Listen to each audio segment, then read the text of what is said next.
여러분, 빚이라고 하면 대부분 사람들이 이렇게 생각하죠. 아, 망했다. 인생이 끝났다. 하지만 오늘 제가 여러분께 전하고 싶은 이야기가 있습니다. 바로 빚의 굴레에서 반드시 벗어날 수 있다는 겁니다. 1년에 남은 돈 모아서 1,000만 원 변제하는 것도 어렵거든요.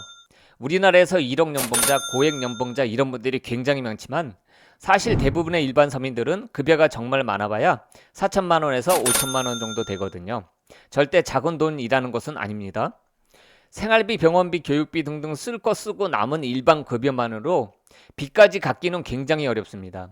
우리나라 최저생계비는 국민이 건강하고 문화적 생활을 유지하기 위하여 필요한 최소한의 비용을 말하며 최저생계비 원리가 중위소득 60%이며 중위소득이란 우리나라에서 가장 적게 버는 사람과 가장 많이 버는 사람의 평균을 내서 그 평균값의 60% 되는 최저생계비가 되는 것입니다.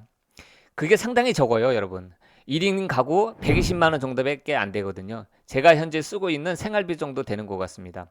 그만큼 소득이 적다는 것은 돈을 갚을 여력이 적다는 것이고, 그 말은 1억을 짊어지고 이제 사회생활을 하는 분들은 계속 그 1억을 갚으면서 가는 게 굉장히 어렵다는 겁니다. 1억 전세금 대출 사기, 고수익 투자 사기 등등 인생의 힘든 시기가 될 것입니다. 거기다 물가 상승률까지 감안한다면 더 많은 사람들이 빚을 갚기가 어려워지고 자기도 모르게 더욱 가난해지고 그래서 1억이라는 빚을 갚기가 어려워지는 것입니다.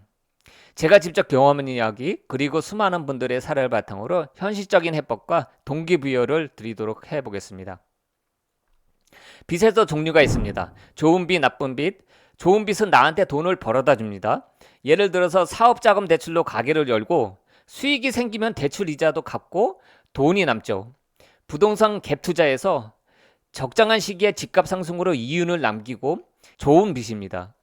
또한 상가를 대출을 받아서 사서 월세를 받고 이자를 갚고도 수익이 남는다면 그것도 또한 좋은 빚입니다. 반면 나쁜 빚은 나한테 돈이 계속 빠져나가는 빚입니다. 카드론, 신용대출, 할부금에 이런 빚은 미래의 자유를 미리 땡겨 쓰는 원리로 그 순간엔 편할지 몰라도 결국 당신을 갉아먹습니다. 생활비와 부족해서 쓴 대출, 감정적으로 질렀던 카드값, 할부로 산 자동차, 가전제품들, 이 모든 게 매달 당신의 월급에서 잠식합니다. 그러니까 빚이 있는 사람들은 생활비도 최대한 아끼고 저축도 하지 말고 빚부터 갚으시기를 바랍니다. 매달 이자만 내고 있다가는 결국 빚의 굴레에서 탈출할 수가 없습니다. 매달 이자만 내면서 살아가는 삶, 마치 밑 빠진 독에 물 붓는 것과 다를 바 없습니다. 금리를 취약하기 때문에 지금도 고금리 공분들이 난리잖아요. 지금 가계대출 급여가 몇십 년 만에 줄었다고 합니다. 그만큼 고금리 시대에 사람들이 허리띠를 졸라매고 취약하다는 반증입니다. 1,000만 원에서 2%에서 5% 올라가는 거랑 1억 원에서 2%에서 5% 올라가는 거는 천지 차이잖아요. 금리가 올라간다는 것은 내가 쓸 수 있는 돈이 적어진다는 것이기에 악순환이 반복되는 것입니다. 돈을 쓰는 거에도 우선순위가 있습니다. 돈을 벌어서 저축을 할 수도 있고 물건을 살 수도 있고 다른 데 쓸 수도 있잖아요. 그런데 나쁜 빚이 있는 사람들은 돈을 벌어서 무조건 나쁜 빚을 갚는 데 써야 합니다. 심지어 저축을 하는 것도 하면 안 됩니다. 금리나 예금 이자가 아무리 높다 한들 대출 이자보다 높지는 않습니다. 많은 분들이 저축부터 하려고 합니다. 그런데 대출 이자보다 높은 금리 예금 이자는 없습니다.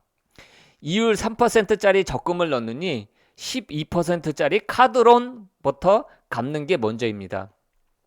혹시 이런 생각을 해보셨죠? 주식이나 코인을 한 방에 갚자. 실제로 많은 분들이 주식의 작전주 세력이나 호재의 말만 믿고 신용의 대출까지 하는 분들이 이번엔 진짜 잘 될 줄 알았어 하며 더 큰 빚을 떠안았습니다. 한 방은 없습니다, 여러분. 한 걸음 한 걸음 천천히 나아가시기 바랍니다.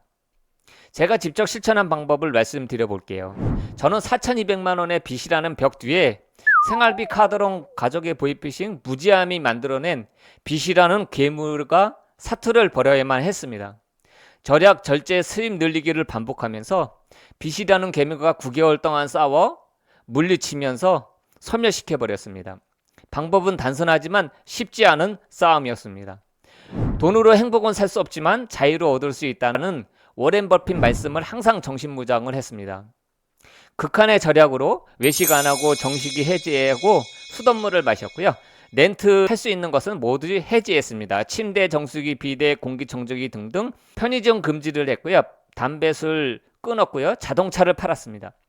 또한 쓸데없는 보험 정리하고 해지를 하면서 혼신의 힘을 다했고 여러분도 하실 수 있습니다. 이런 절약이 하루하루 불편하지만 미래에 편안하게 만들어줍니다. 극한의 절약과 수입을 늘려 알바나 대리, 배달, 노가다 등등 할 때에 몸이 최대한 상하지 않도록 주의하면서 의욕이 먼저 앞서 다치기라도 한다면 물거품이 되는 것입니다. 절대 다치시면 안 됩니다. 몸이 아프거나요. 제가 1,800만 정도 배상한 전력이 있었는데요. 이유는 너무 무리하고 피곤해서 벌어진 일이었습니다. 해야 하루라도 이자를 덜 내고 빚을 갚아 나갈 수 있는 것입니다.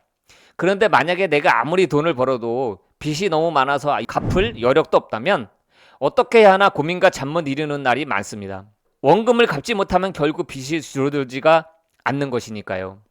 연체가 돼서 속이 시달리고 모든 방법을 써도 빚이 너무 많다면 정부가 운영하는 신용 회복 프로그램도 도움이 될 수 있으며 사회, 가족, 나를 위해 새로이 도약하고 나라 찬스라는 티켓을 사용할 수밖에 없을 것입니다.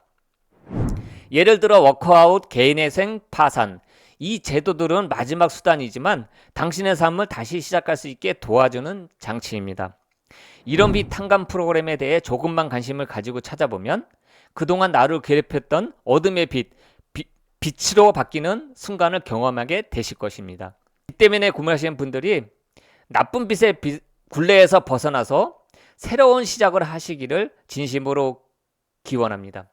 또한 사회에서 준 찬스를 기억하시고 건강한 재정 상태를 정화하셔서 베풀어준 은혜의 고마움과 책임감을 가지시기를 바랍니다. 오늘 빚 때문에 잠 못 이루고 계신가요? 저도 그랬습니다. 하루가 불안했고 통장의 잔고가 0원인 날들이 이어졌었습니다. 그런데 저는 포기하지 않았습니다. 그리고 지금 저는 1억 6천만 원을 모았습니다. 시작은 절약이었고 전환점은 결심이었고 현재는 자유를 얻었습니다. 마지막으로 당신도 할 수 있습니다. 진심으로 믿고 응원할게요. 나는 빚의 굴레에서 벗어날 수 있다.